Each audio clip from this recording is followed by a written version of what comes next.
Good morning dear students. इस video में हम डिस्कस करेंगे व्हाट इज न्यूक्लियर फ्यूजन। एक वीडियो में न्यूक्लियर फिशन कवर किया गया था। इस वीडियो में हम न्यूक्लियर फ्यूजन को टेकअप करेंगे और हम कुछ जनरल एग्जाम्पल देखेंगे न्यूक्लियर फ्यूजन रिएक्शंस के। और हम ये भी पढ़ेंगे कि न्यूक्लियर फ्यूजन रिएक्शन के लिए क्या क्या प्राइमरी कंडीशंस हैं, क्या क्या प्राइमरी रिक्वायरमेंट्स हैं, और न्यूक्लियर फ्यूजन रिएक्शंस को और क्या कहा जाता है, what is the other name for the nuclear fusion reactions. तो ये सब चीजें हम कवर करने वाले हैं। सो स्टार्ट करते हैं from the nuclear fusion.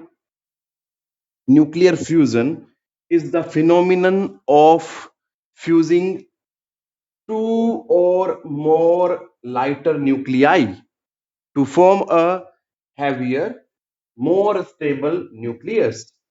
Simple, clear समझ आ रहा है। फ्यूजन वर्ड हमें सभी को पता होता है। फ्यूजन मतलब to get into, fuse कर देना।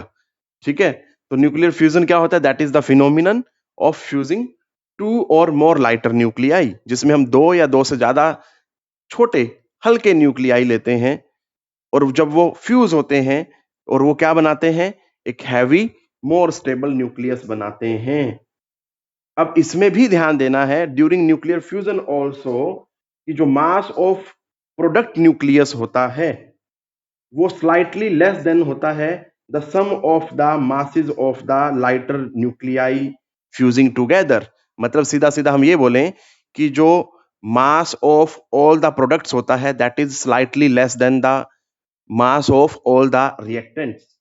तो यही जो डिफरेंस है मासेस का, दिस डिफरेंस इन मासेस जो होता है that is the mass defect.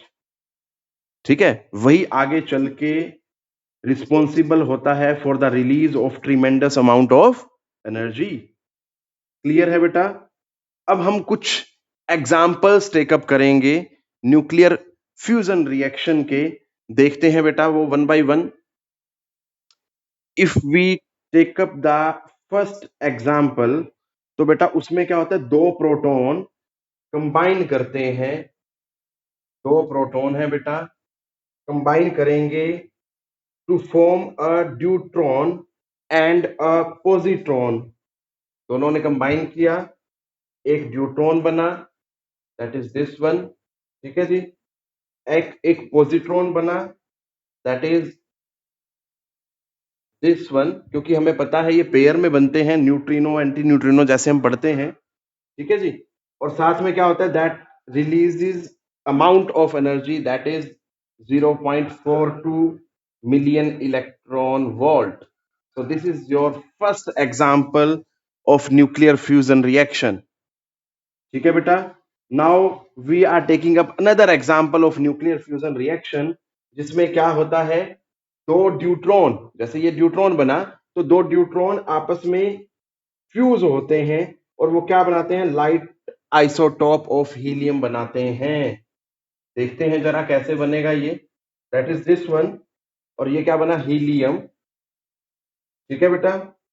और साथ में बनेगा हमारे पास neutron with release of 3.27 million electron volt energy. ये सेकंड एग्जांपल है। अब हम चलते हैं थर्ड पे। इन रिएक्शन थ्री, जो ये टू ड्यूट्रॉन्स, इसमें क्या होगा बेटा? थर्ड रिएक्शन में दो ड्यूट्रॉन आपस में कंबाइन होंगे और वो क्या बनाएंगे? Titan and a proton. तो देखते हैं कैसे बनता है टाइटन एंड प्रोटॉन। दो न्यूट्रॉन्स, मतलब यही वाली चीजें। लो जी, इनको कंबाइन किया और क्या बना? एक टाइटन। मतलब ये क्लियर है बेटा? क्योंकि हमें पता होता है हाइड्रोजन के आइसोटोप्स। ठीक है बेटा? तो ये one of the isotope of hydrogen है एंड अ प्रोटॉन। क्लियर? और साथ में रिलीज होगी amount of energy that is 4.03 million electron volt. ये बातें आपने याद रखनी है। So now we are taking a fourth example. उसमें क्या होता है? फोर हाइड्रोजन न्यूक्लियाई कंबाइन करेंगे। फोर हाइड्रोजन न्यूक्लियाई, तो four hydrogen nuclei to form a helium nucleus.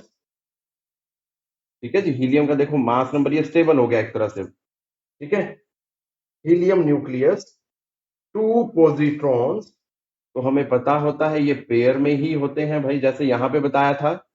ठीक है, ये और ये साथ साथ बनेंगे, तो बिल्कुल इसी तरह से यहाँ पे भी टू पॉजिट्रॉन्स, और साथ में क्या है बेटा, amount of energy, and that is 26.7 million electron volt. So these are the some examples of nuclear fusion reaction. अब बेटा अगर हम देखें इन सभी रिएक्शंस में, चारों में, 1 2 3 4, चारों में अगर आप देखेंगे तो we observe that two positively charged particles, ये भी पॉजिटिव चार्ज, ये भी पॉजिटिवली चार्ज, सभी में क्या होता है, two positively charge particles combine to form a heavier nucleus. दोनों जुड़े, ये बना, ये जुड़े, ये बना, ये जुड़े, ये बना, इस तरह से ये बना रहे हैं। ठीक है बेटा, 4 जो है यहाँ पे आपके हाइड्रोजन न्यूक्लियाई जुड़ के क्या बना रहे हैं, दे आर मेकिंग हीलियम।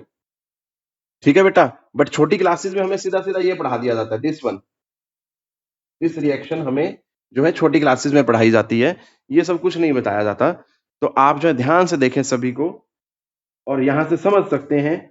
अब हम बात करते हैं कि what is the other name of nuclear fusion reaction, और ये नाम क्यों पड़ा। तो अगर हमें जानना है ये नाम क्यों पड़ा, तो बेटा सिंपल सी बात याद रखें उसके लिए, कहता है जो न्यूक्लियर फ्यूजन रिएक्शन होती है उसको करवाने के लिए, for carrying out nuclear fusion reaction, जो एसेंशियल कंडीशन है वो क्या है, is to raise the temperature of the material so that जो पार्टिकल है वो इतनी ज्यादा एनर्जी हो जाए उनके पास due to their thermal motion alone, ताकि वो कूलम बैरियर को क्रॉस कर सकें, so that they can penetrate the Coulomb barrier. Actually क्या होता है इस प्रोसेस में, जो height of the Coulomb barrier होती है वो बहुत ज्यादा होती है। ठीक है, अब ये कूलम बैरियर क्यों बोला गया है, बेसिकली यहां पे आप थोड़ा सा ध्यान दे बेटा। एक्चुअली क्या होता है, जो चार्ज पार्टिकल्स होते हैं उनके बीच में रिपल्शन होती है। ठीक है बेटा, क्योंकि लाइक चार्जेस हैं ये, तो और हमें पता है लाइक चार्जेस में क्या होती है, रिपल्शन होती है।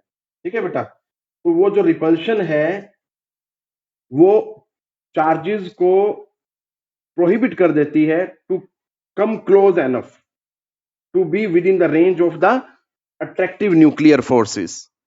ये सारी बातें देखो बेटा लिखी नहीं जा सकती हैं, आपने ध्यान से उनको सुनना है, वीडियो को देखना तो है ही है, साथ साथ उसको सुनना भी है बेटा ध्यान से। क्लियर है, और इसी प्रोसेस में जो कूलम बैरियर की हाइट होती है वो बहुत ज्यादा बढ़ जाती है, which basically depends on the charge and radii of the interacting nuclei, इनकी रेडियस पे और चार्ज पे डिपेंडेंट करता है height of the Coulomb barrier. मैं यहां लिख देता हूं, ठीक है बेटा, फिर दोबारा बताता हूं कि इसको क्या बोला जाता है।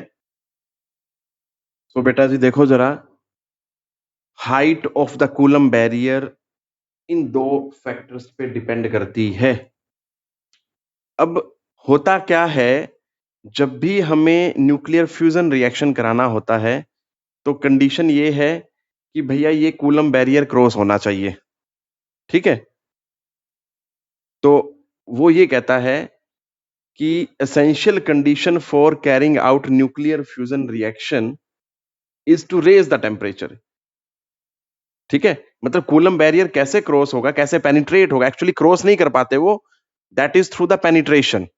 ठीक है, तो ये चीज ध्यान देनी है, एक्चुअली टनलिंग इफेक्ट होता है यहां पे, तो पेनिट्रेशन इसलिए वर्ड यूज किया गया है, so that particles have enough energy due to their thermal motions alone and they can penetrate. जरा ध्यान से समझना, यहां पे कूलम बैरियर मतलब इतनी ज्यादा वैल्यू होती है उसकी, तो उसको क्रॉस करना मुश्किल है, ऐसे समझो जरा। मैं यहां एक एग्जांपल देकर समझाता हूं। ये मान लीजिए मैंने एक दीवार खड़ी की, एक बच्चे को इधर से भागना है और इसको क्रॉस करना है, इधर आना है, बट वो ऐसे नहीं आ पाता, तो वो क्या करेगा, that will penetrate through this, और इस तरह से मूव कर जाएगा। This is the penetration. Clear है? ये है क्रॉस करना, बट इसकी हाइट इतनी ज्यादा होती है कि वो क्रॉस नहीं कर पाते हैं। ठीक है, तो वो क्या करेंगे, they will be penetrating through the barrier. तो इसलिए पेनिट्रेट वर्ड यूज किया गया है। This process is called thermonuclear fusion.